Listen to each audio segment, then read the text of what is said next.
আসসালামু আলাইকুম এভরিওয়ান। আজকে আমি আসছি আমাদের জাতীয় মসজিদ বাইতুল মোকাররমে জুম্মার নামাজ আদায় করার জন্য, এবং দেখতে পাচ্ছেন আমার মতো অসংখ্য মানুষ এখানে ভিড় করেছে নামাজ আদায় করার জন্য।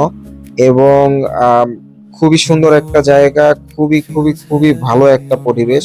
শুধুমাত্র এই সামনের যে ফাঁকা জায়গার ফ্লোর এইটা বাদে আমার ছোটবেলা থেকে ইচ্ছা ছিল বায়তুল মোকাররমে নামাজ আদায় করার। আমার মুখটা দেখেন, এই গরম ফ্লোরে হাঁটতেছি, পায়ে ব্যথা পাচ্ছি, ফোস্কা পড়ে যাচ্ছে, তাও কত খুশি। এবং yes, that's how I am feeling.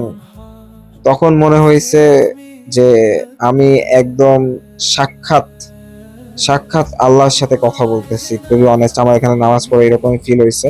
আমি জানি না আমার কেন এরকম ফিল হয়েছে। হয়তো এই প্লেসটা বা এই মসজিদটাতে নামাজ আদায় করার আম, জন্য আমার মনে আলাদা একটা জায়গা ছিল, এবং আমি খুবই ফিল করতাম যে এই জায়গাটা খুবই সুন্দর এবং খুবই ভালো হোলি একটা প্লেস। অ্যান্ড আসলেই খুবই সুন্দর একটা মসজিদ, অনেক জায়গা জুড়ে এই মসজিদটা রয়েছে। শুধুমাত্র কষ্ট হইলো ওই সামনের যে ফাঁকা ফ্লোরটা, যেটা প্রচন্ড রকমের উত্তপ্ত হয়ে যায় এই রোদের তাপের কারণে, এই রোদ পড়ে। সো আপনারা যারা মসজিদে নামাজ পড়তে আসবেন অবশ্যই একটু আগে আসবেন, তাহলে আপনারা ভিতরে ছায়াযুক্ত স্থানে জায়গা পাবেন এবং ভালোভাবে নামাজ পড়তে পারবেন।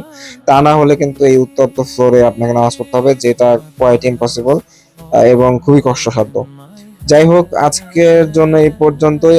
আপনারা যারা এই মসজিদে নামাজ আদায় করতে চান তারা কমেন্ট করুন।